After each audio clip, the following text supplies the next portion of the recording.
modelo proposto pelas autoras no artigo sobre compartilhamento de conhecimento nas organizações, ele é composto de 4 fases. A primeira delas, iniciação, a segunda, implementação, terceira, apoio e quarta, incorporação.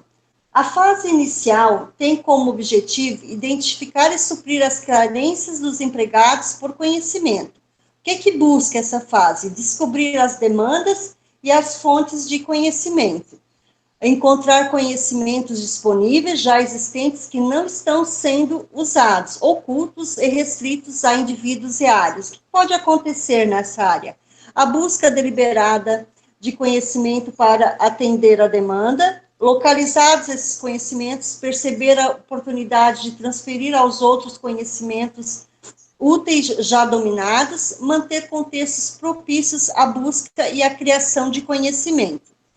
Na fase 2, a fase implementação, o objetivo é estabelecer o vínculo entre quem possui o conhecimento e quem precisa. Saber sobre as trocas que ocorrem entre a fonte e o destinatário e as condições que essas trocas acontecem. Problemas que podem ser identificados nesta fase. Habilidades da fonte de repassar aquilo que sabe, habilidades do destinatário de compreender e conseguir trabalhar o conhecimento compartilhado, fonte e destinatário, atitudes e traços pessoais de ambos podem facilitar ou dificultar esse processo.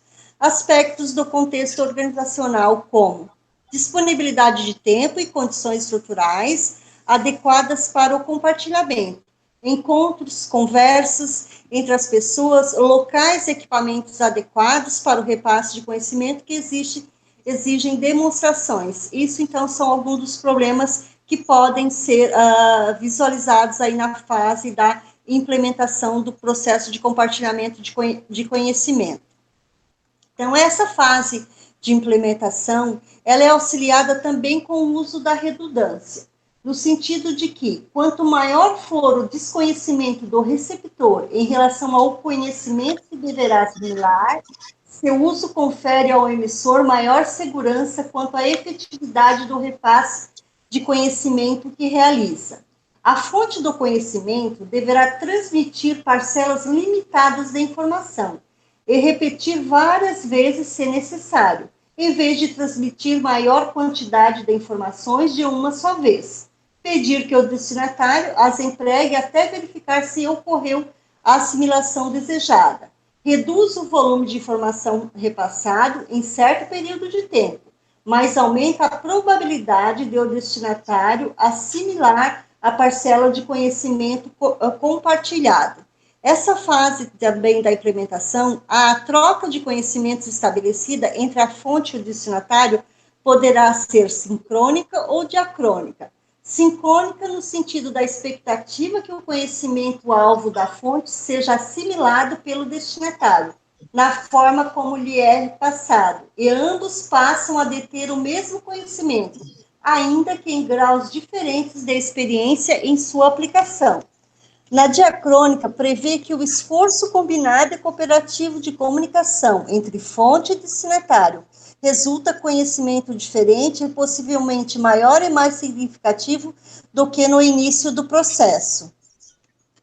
Nessa fase também, existe uma relevância da implementação que pode estar relacionada ao grau de necessidade do destinatário de aplicar em suas atividades o conhecimento-alvo do processo de compartilhamento, o valor que essa aplicação poderá gerar para a organização, a insuficiência de portadores ou fontes do conhecimento a ser compartilhado, que será mais relevante quanto menor for o número de disponibilidade de fontes, com o rompimento das rotinas da fonte do destinatário para dedicar tempo e atenção ao compartilhamento.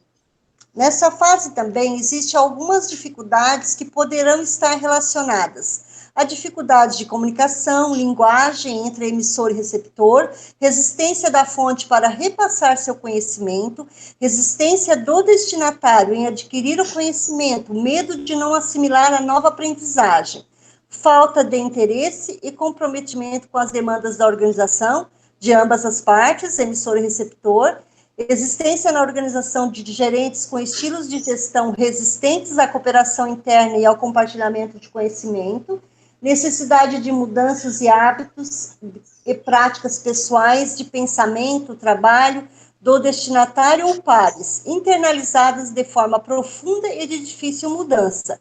Crenças, atitudes e valores arraigados na cultura organizacional precisarão ser abandonados ou substituídos.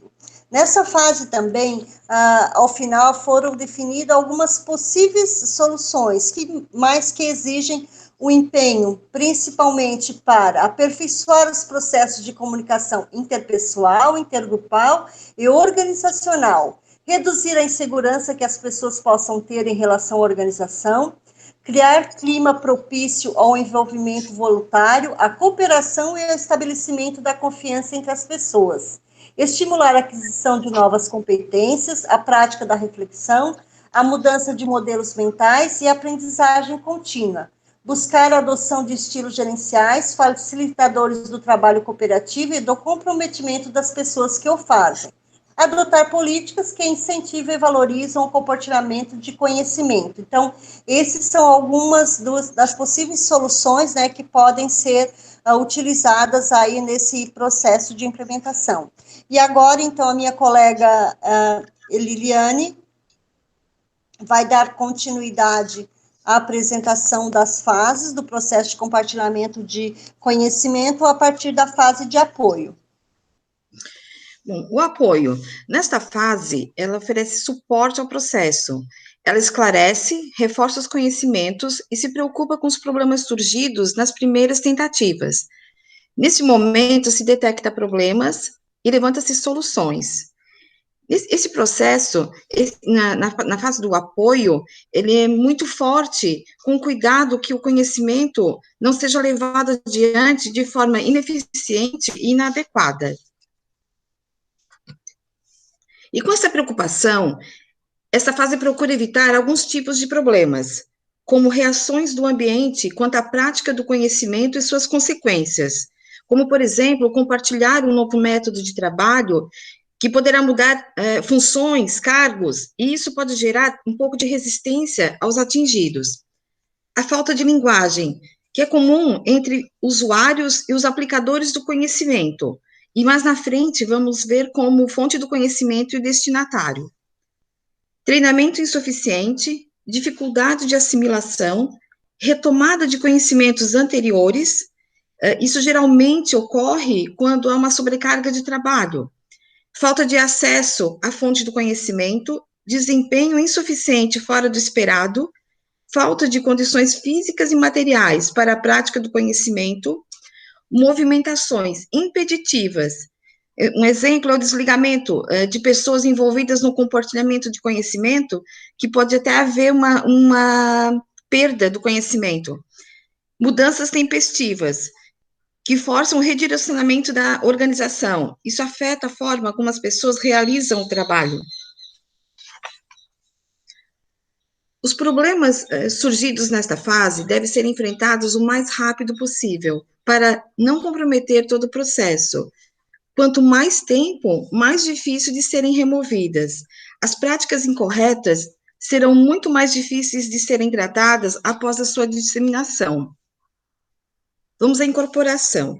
O conhecimento compartilhado tende a ser incorporado à medida que o recebedor ou destinatário aplica o conhecimento no seu dia a dia. A relevância nesta fase de incorporação está relacionada ao esforço para remover obstáculos ao uso do conhecimento compartilhado, lidando com os desafios surgidos para a sua aplicação.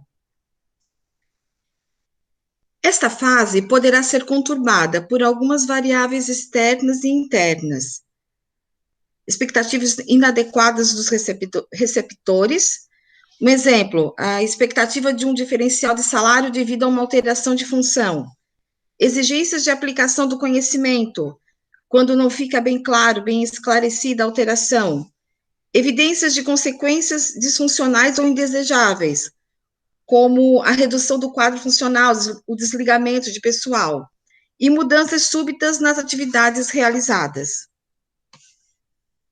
Na incorporação, as dificuldades que encontramos estão relacionadas com a capacidade de gestão dos conflitos organizacionais, quanto ao uso do conhecimento, habilidades e atitudes. As pessoas podem divergir nas rotinas de aplicação do conhecimento, devido às diferenças de percepção dos benefícios e ameaças do dia a dia, a falta de habilidade diante das dificuldades, tratativas e retomada da rotina, resistência ou indisponibilidade das pessoas, descrédito e consequente pressão contrária sobre as vantagens e benefícios do uso do conhecimento. Então, essas seriam as 4 fases de compartilhamento de conhecimento.